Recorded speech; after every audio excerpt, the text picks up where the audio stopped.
Welcome to On the Money Line, a podcast by MMA Play 365. I'm Newsome and I'm here to break down this weekend's event at UFC Vegas 59, which is headlined by an explosive fight in the light heavyweight division between Thiago Santos and Jamahal Sweet Dreams Hill. But just before we get into those breakdowns, as always, there's going to be a Base AI recap from our UFC prediction software at MMA Play 365 from last weekend at UFC 277, where it was back on track at 70% with a sweet gem inside there as well. So make sure you check out that specific Base AI recap from last weekend, which will be in the Base AI playlist on our YouTube channel, which is youtube.com/MMA Play 365. But straight into the breakdowns, because that's why you're all here. And we start in the main event. Like I've said, we've got an explosive fight in the light heavyweight division, and that's exactly what it's going to be. I feel like someone is going to get knocked out in this fight. I don't think it's going to go 5 rounds, although we have said that before with the Maheta Santos fight,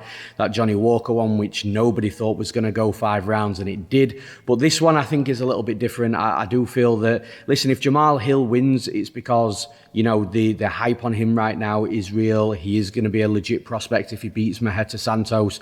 And if he beats him, it's likely going to be the fact that he just puts it on him and does knock him out. But if it's the other way around, if Thiago Santos beats Jamahal Hill, then again, I feel that'll just show that Jamahal Hill isn't quite there yet with the top of the division. And again, it's likely going to be a knockout in regards to proving that Jamahal Hill isn't there. But like I said, it's an interesting fight. I feel like a fight that is going to be won and lost on the feet. I'd be surprised to see any wrestling, any grappling in this fight. If we do, though, I don't think it's going to be enough, especially over 5 rounds, to have any significant impact on how this fight ends, whether that be a finish or whether that be a decision. And I just feel that it is going to be a striking war. Now, since Thiago Santos has had the 2 operations on his knees, both knees, after that John Jones fight, it wasn't in a really good way. I feel like he's come back and he's not quite explosive. We see it sometimes in football, soccer for you guys in the US, where you've got a really rapid winger and then he'll take a bad injury, he'll be out for a while, he'll come back and he'll not be as fast. And it's the same in, you can use the same comparisons in other sports as well. And I feel with Thiago Santos, he's lost that explosivity, he's lost that movement and that burst of aggression within his striking on the feet because of those injuries.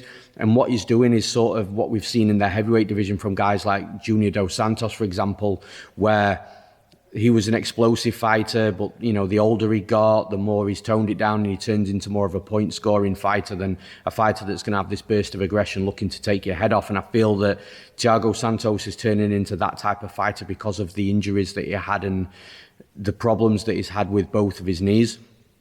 So that's where I think that Thiago Santos is going to have a problem in this fight, because I think he's going to try and point score against Jamahal Hill, who Jamahal Hill, in my opinion, is a quicker striker, he's a better mover.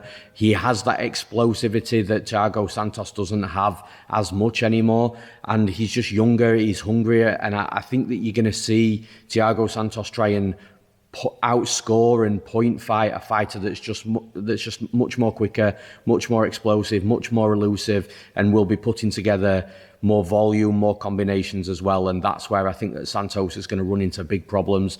And that's why I do think that Jamahal Hill is going to be able to land enough and land something on Santos to be able to put him away here. So I'm picking Jamahal Hill to win this fight.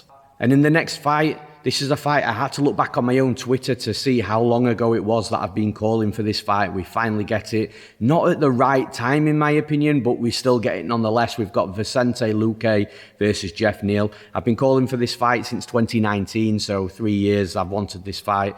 And like I said, when I first started calling for it, I feel like both fighters were at the sharpest.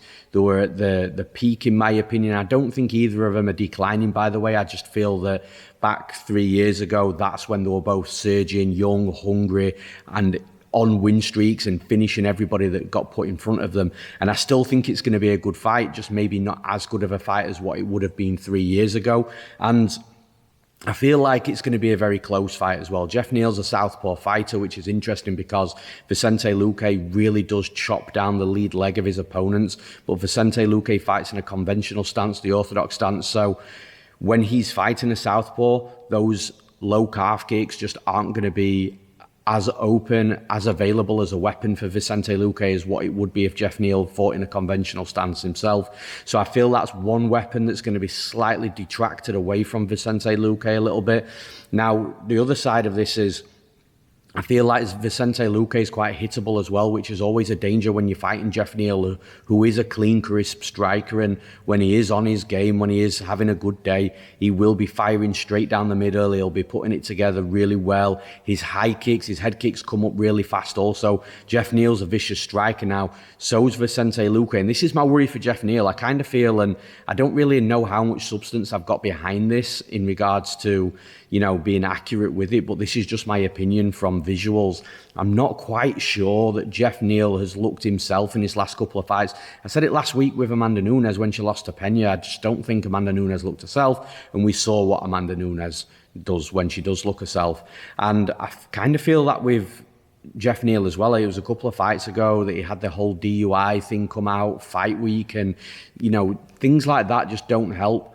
I kind of feel that Geoff Neal's got to get back into that rhythm of being himself and looking that quick, fast, sharp striker, the one that looks hungry inside the cage, because that's the problem. He's just looked a little lackluster in his last couple of fights, but I do feel that he's got to come back at some point, and there's no more motivation than fighting Vicente Luque, because if you don't have that motivation, you're going to get knocked out. I kind of feel like we're going to see the hungry Geoff Neal come back. I do think it's going to be a close fight. It's going to be a fight that's won and lost on the feet. Vicente Luque might look for takedowns, but Geoff Neal's got a good takedown defense. He's got a good get-up game as well. So I feel like it's going to be a fight that's contested, and the better work is going to be done on the feet. And I'm kind of siding with the underdog here in Geoff Neal, just because he is that little bit of a clean, crisper striker. Vicente Luque is hittable, but on Luque's side, he's got a lot of volume. But again, it's difficult to land a lot of volume on Geoff Neal. So I think that a couple of Vicente Luque's advantages in previous fights are not going to be quite as there in this fight. Like I said, the low calf kick, and also being able to put on a ton of volume as well. Neal's not that hittable. So I kind of feel those two things might affect the fight. And for those reasons, I'm going to pick Geoff Neal to win this fight. And finally, we get to the TUF 30 men's heavyweight finale. And just after this fight as well, we will have the women's flyweight finale from TUF 30 as well. And I watch every Ultimate Fighter. I'm a fan of Ultimate Fighter. I love it. So I do watch every episode week by week. So I'm very familiar with all the fighters in the TUF house now, and obviously in these TUF finales in this on this card as well. So we've got Zach Pauga versus Mohammed Usman. Mohammed Usman, the younger brother of Kamaru. And again, I think it's going to be a very close fight. Now with Zach Pauga, you've got a fighter that weighs in a little bit light for a heavyweight. He has fought at light heavyweight before. Now, bear in mind that Usman doesn't exactly come in at 265 pounds either, but Zach Pauga's definitely got a frame more suited for light heavyweight than heavyweight, in my opinion. Whereas Usman, he is a natural heavyweight. There's no way he'd be making it down to light heavyweight. And like I said, I think it's going to be a close fight. I think, again, it's going to be a fight that's won and lost on the feet. Usman's got this athletic background. He's being called a wrestler. I don't see too much of the wrestling. He has shot a couple of takedowns in the Ultimate Fighter house. He has shot a couple of takedowns outside of the UFC as well, and I just don't feel that there's enough conviction in those takedowns and enough dedication to shooting in and finding your entries to take his opponent down to call him a wrestler. I do think he's a well-rounded fighter, and I do think he's a fighter that will more than likely try and keep this fight on the feet, and so will Pauga. Pauga's a kickboxer. And again, he's not really a fighter that's going to be shooting him for takedowns, although he can grapple as well. So I think, it's another fight that's going to be contested on the feet. And I think that Pauga's got a speed advantage in this fight. I think he's probably going to throw more volume. The strikes that come from Pauga is a little bit crisper than the strikes coming from Usman. But the thing is with Mohammed Usman, he's not the cleanest, he's not the best striker on the eye to watch, but he's really effective in what he does. When he does throw a jab out, he's got a beautiful jab. He also powers low kicks as well. He calls himself the motor, that's his nickname, and you can see that because his gas tank's good. And even though he's sometimes winging big bombs at his opponent, he keeps coming forward. He doesn't really tire too much to what you'd expect a heavyweight to be throwing big bombs from round one in anyway. And I think with Usman, like if you watch his fights in the Ultimate Fighter House, both fights, he was down in round one. He was looking like, he's probably not going to win this fight, and his opponents figured him out. But then Usman's got this really weird way of just bringing himself back into a fight later in fights, and it's a good trait to have.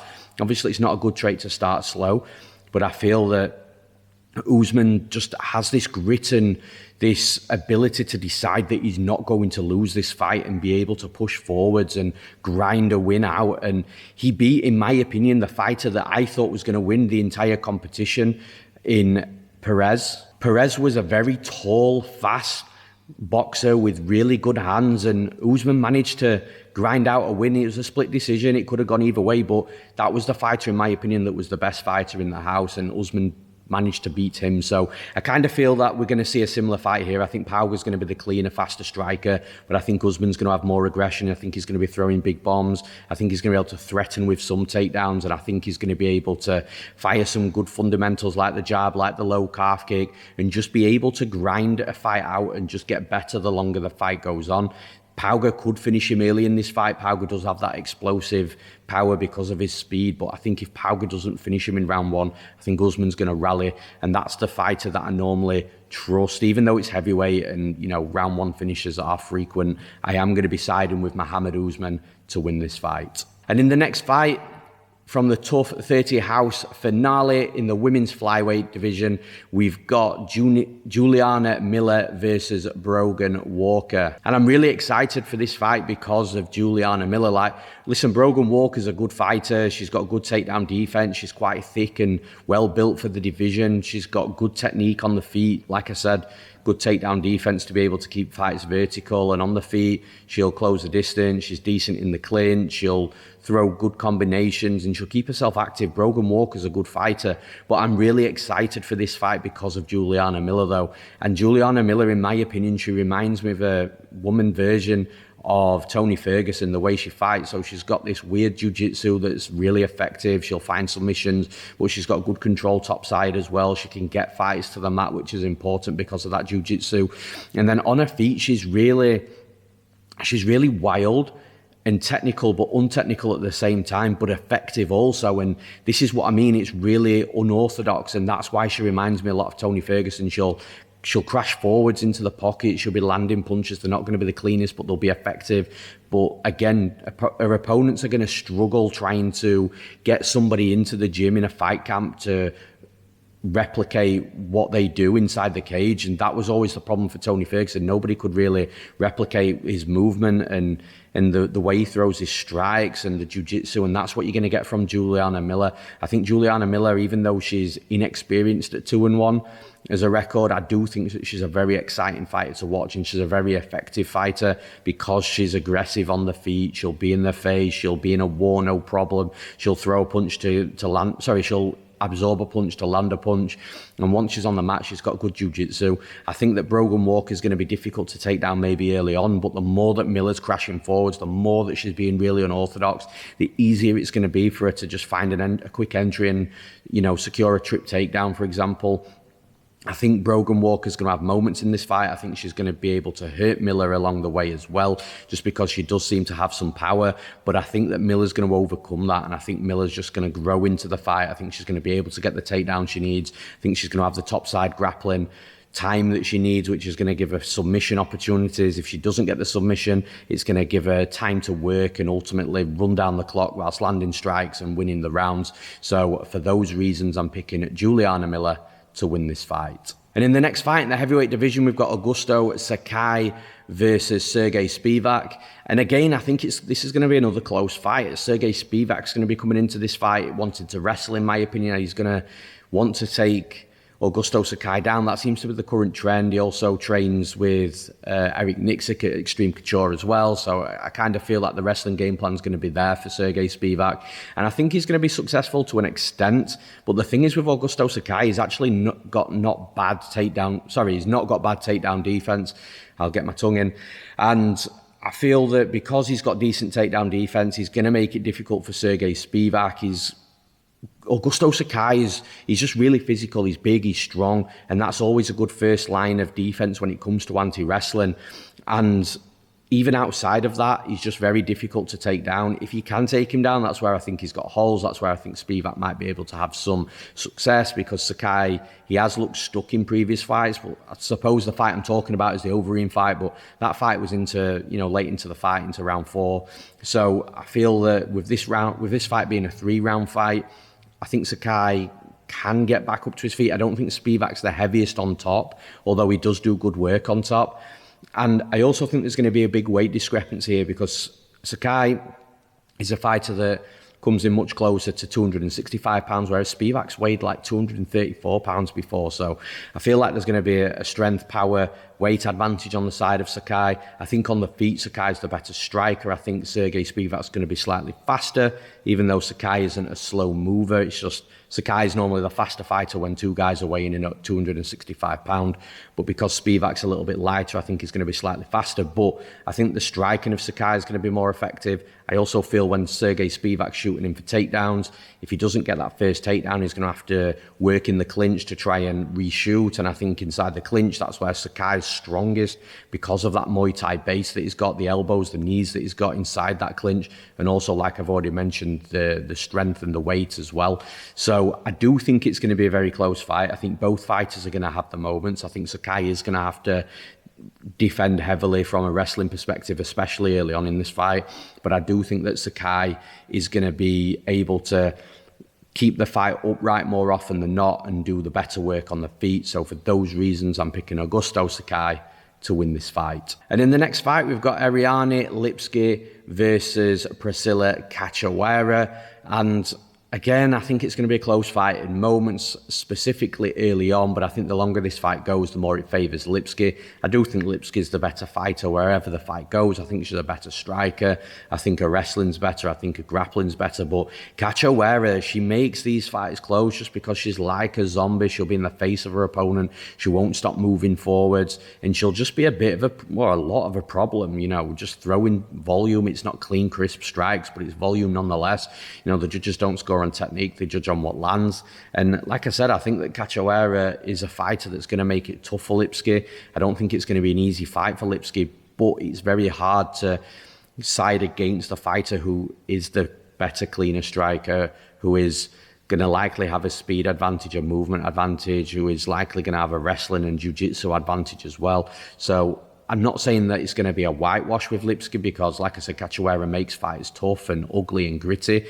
And I don't think Lipski's a million miles ahead of Cachoeira in all of those different disciplines in MMA. I just think she's slightly better in every area. And like I said, it's always difficult to side against that type of fighter. So for those reasons, I'm picking Ariane Lipski to win this fight. And in the next fight, we've got Michal Oleksiejczuk versus Sam Alvey. And I think that this is probably the last time that we're going to see Sam Alvey in the UFC. Unfortunately, somebody about 3 or 4 years ago, maybe even longer now, gave me the nickname the Sam Alvey Whisperer, just because I've still to this day never lost a bet on a Sam Alvey fight, whether that's betting against Sam Alvey, whether that's betting on Sam Alvey, whether that's betting over under totals, whether that's betting props. Whenever I bet a Sam Alvey fight, I've never lost a bet, 100% record. I just seem to have had a good read on Alvey's fights throughout the years, and it has been admittedly a lot easier the longer it's gone on, just because Alvey has declined. But to the fight itself, Sam Alvey's not won since 2018. He's not won in his last 8 fights. The one draw, which to be fair to Sam Alvey, looking at that now, is actually a pretty good draw against Darun Jung. But he's not won a fight in 8 years. It's shocking that, in my opinion, that he's still fighting in the UFC, because there's good fighters out there that go on a 2-fight losing streak or a 3-fight losing streak and get cut. And then you've got Sam Alvey that is obviously up there in age, is obviously declining, is not remotely competitive to what he used to be.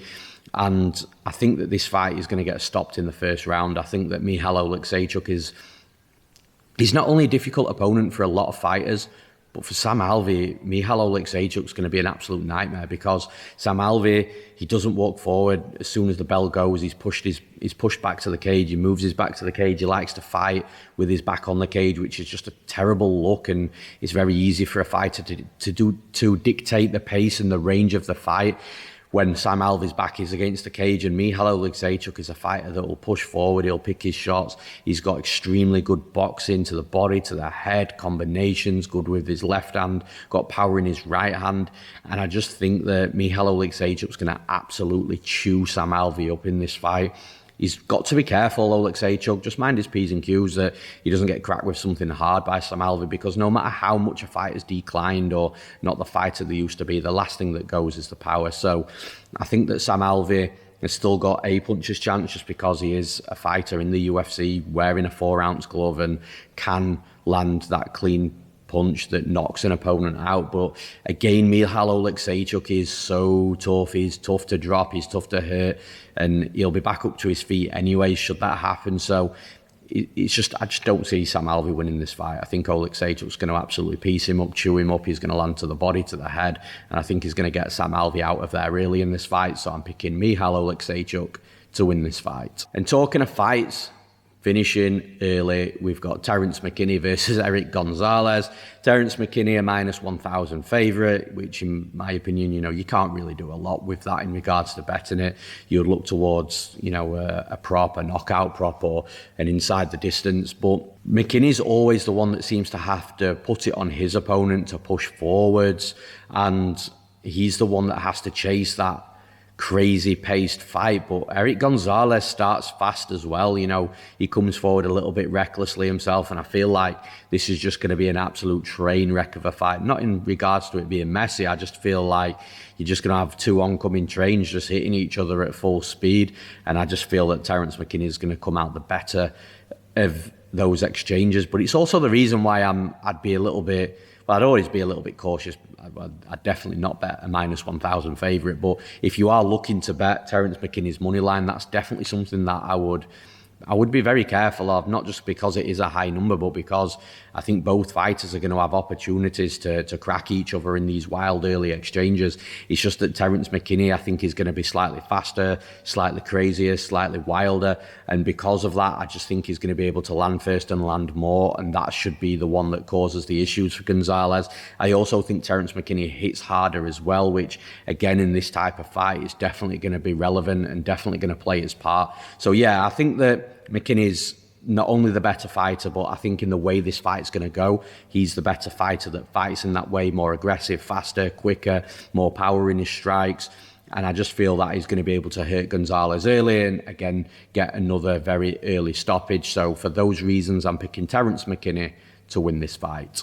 And in the next fight, we've got Takashi Sato versus Bryan battle. Now, this is a fight where I first looked at the line. This is actually the first fight that I taped on this card, because I looked at the line and saw Takashi Sato at +180, +190, and I was like, holy shit, like, this line is one of the worst lines I think I can remember seeing, especially at least for this year. But actually, after looking at the tape and, watching both fighters, I kind of actually get it. Like, it was a pretty big flip from me, because pre-tape I was thinking that there was just going to be a ton of value on Sato, that not only they got the line wrong, but they got it wrong and then some. But I kind of think the line should be a little bit closer, if I'm being honest. But I agree. I can sort of understand where it is, and I'll explain why. So Takashi Sato, he's been in the UFC, he's fought the much better competition than what Bryan Battle has, especially because Battle's win against Trajan Gore, even though Battle was the underdog, and that was a surprise for some people, I feel like what Trajan Gore's gone on to show, I don't think that win, it looks as good now for Bryan Battle as what it would have done if before Gore's last fight a couple of weeks ago. And the thing is with Sato, like I said, he's fought the better level of competition, being in the UFC longer. But the problem that I've got with Sato is his volume's so low. Like, I know you can't really put too much into his statistics from his strikes landed to his strikes absorbed ratio, just because he has fought some really good fighters. But just in general, when you look at his fighting style, his volume's low, he's a little too patient, he doesn't commit when he should commit, and he waits quite a lot. There's a lot of long periods of inactivity from Sato inside the cage, whereas the other side with Bryan Battle, he's completely the opposite.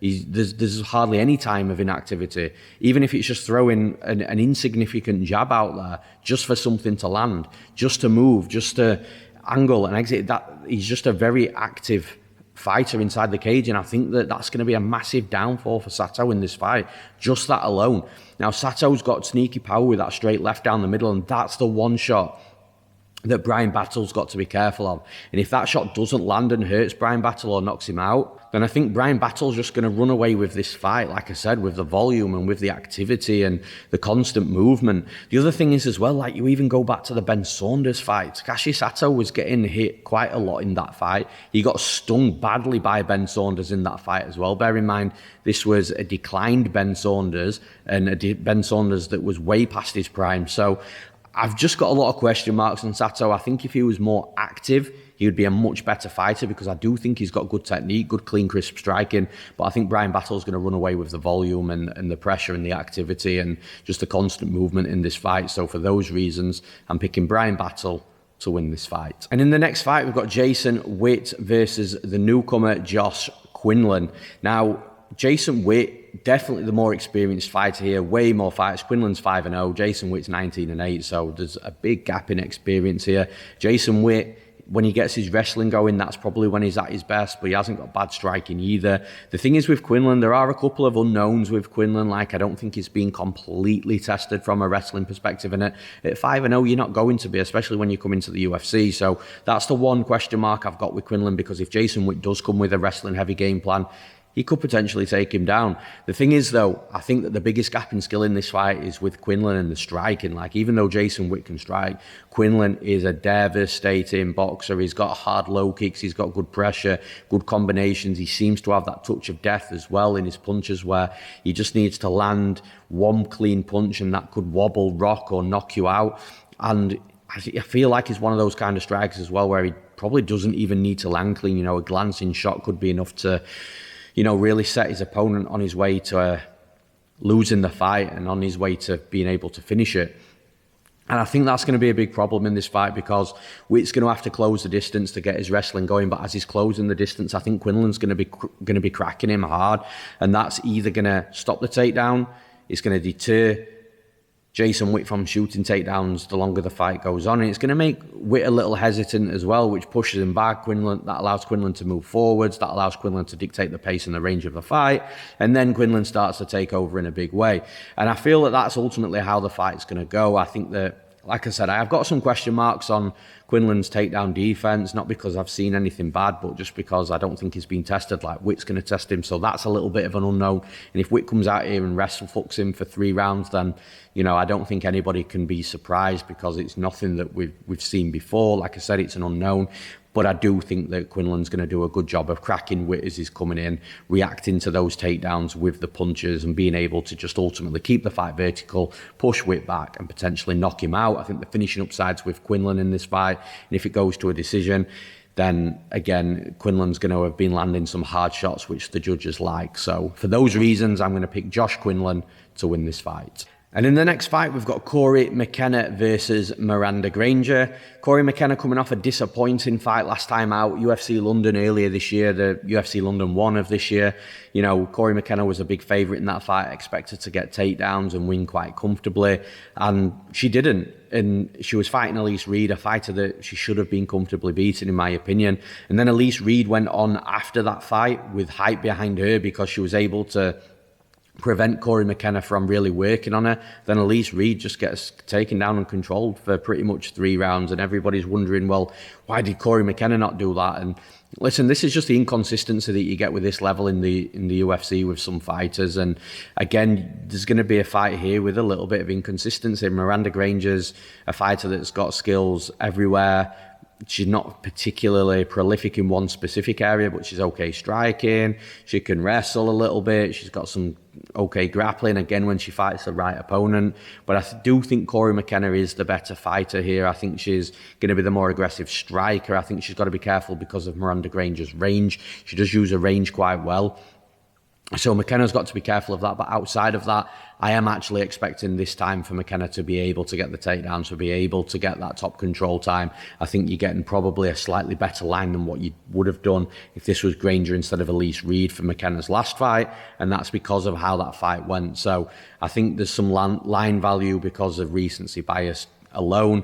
But I think that Corey McKenna, this is the fight that she's going to look how she should have looked last time out against Miranda Granger, who I don't think is as good of a fighter, in my opinion, in regards to a UFC caliber fighter as well. That's questionable. But yeah, for this fight, I think Corey McKenna, as long as she's careful with the range of Granger, I think she's going to be able to be aggressive with the striking, put some volume together, and I do think she's going to be able to get the takedowns and top control time in this fight. So for those reasons, I'm picking Corey McKenna to win this fight. And finally, we've got Mayra Bueno Silva versus Stephanie Egger. This is an interesting fight, and actually I think we're going to be seeing a line flip as well, because Mayra Bueno Silva opened up like -160, -170, and now she's down at -125 in some spots. In other bookies, she's now at -105 with Egger -115. So it does look like there's been a line swip, and I'm quite surprised for two reasons. So I'm surprised here, first of all, that Mayra Bueno Silva opened up at -160, -170, because I think that's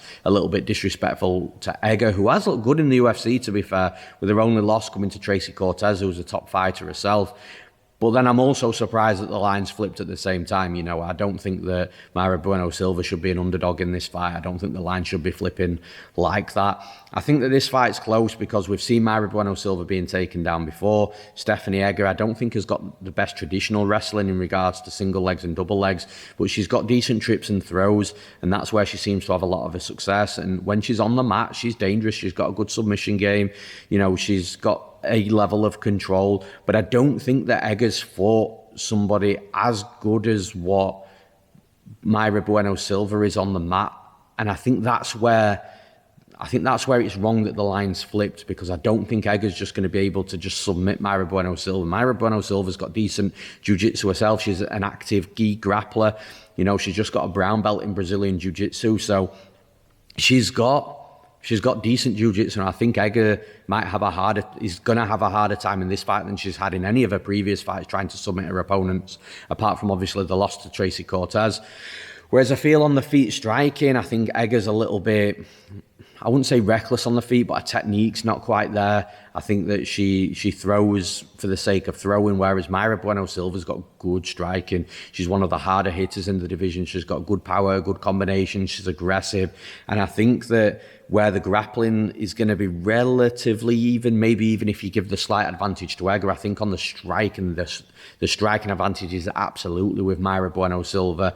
The judges seem to like those types of fights where you've got a really aggressive striker. Silva's just got to be careful that she's not overly aggressive so that she falls into one of these trips and throws from Egger. But even if Egger does take her down, I think Silva can remain safe to an extent, should be able to get back up to her feet as well. Like I said, there's levels. I don't think Mayra Bueno Silva's like some world-class grappler, but I think she's certainly a better grappler than the wins that Stephanie Egger's had in the UFC. With her being the better striker as well by a significant margin, in my opinion, I am going to be picking Mayra Bueno Silva to win this fight. And that's it for this episode of On the Moneyline by MMA Play 365. As always, I appreciate all the subscriptions to the channel, all the likes to the videos as well. The comment sections growing week by week, which is really nice to see people inputting their opinions and a little bit of their analysis. As always, if you are betting on this card on the weekend, it's not the easiest to bet, but there's some value there for sure. So I hope you find that value. Smash the bookies, cash the tickets. I'm Newsome. Thanks for listening. We'll see you again next week.